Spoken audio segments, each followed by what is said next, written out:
ఈరోజు నాకు జరుగుతున్న అన్యాయానికి ఉమ్మడి అనంతపురం జిల్లా నుంచి పెద్ద ఎత్తున ఎస్సీ ఎస్టీ బీసీ మైనారిటీ సంఘాలు నాకు మద్దతు పలుకుతుంటే పల్లె రఘునాథ్ రెడ్డి కొంతమందిని గుండాలను పంపించి ఇక్కడ అడ్డుపడుతున్నారు. నేను ఒకటే చెప్తున్నా, చాలాసార్లు నేను ప్రెస్ మీట్లలో కూడా చెప్పడం జరిగింది పల్లె రఘునాథ్ రెడ్డి గారికి, అయ్యా నువ్వు తప్పు చేయలేదు కదా, ఈరోజు మీడియా మిత్రుల సమావేశంలో ఇక్కడ నుంచి నీకు దగ్గరంతా 300 మీటర్లలో ఉన్నావు, నీ ఇల్లు కూడా రా, ఇక్కడికి వచ్చి చర్చా వేదిక పెడదాం. చర్చా వేదిక పెట్టి నీ దగ్గర ఎవిడెన్స్ ఏమన్నా ఉంటే నువ్వు తీసుకొచ్చుకో. నా దగ్గర ఎవిడెన్స్ నువ్వు ఏమేమి దీంట్లో దొంగ నాటకాలు ఆడిండేది మొత్తం ఎవరిథింగ్ డాక్యుమెంట్. చర్చకు రా, చర్చ కూర్చున్నాం.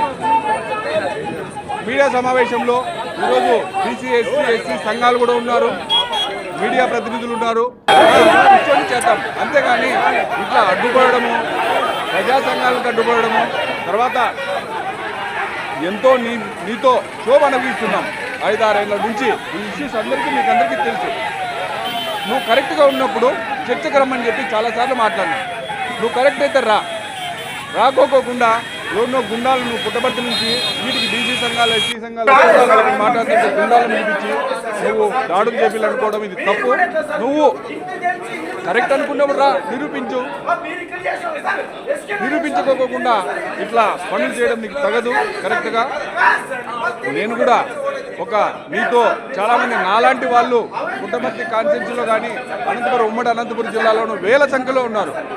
అతని మీద బాధితులు నీకు లక్షల ఈరోజు నీకు చూస్తే నీకు దాదాపు 10,000-20,000 కోట్ల ఆస్తులు ఎక్కడి నుంచి వచ్చినాయి. నువ్వు 6,000 జీతగాడి, 600 జీతగాడివి స్టార్టింగ్లో.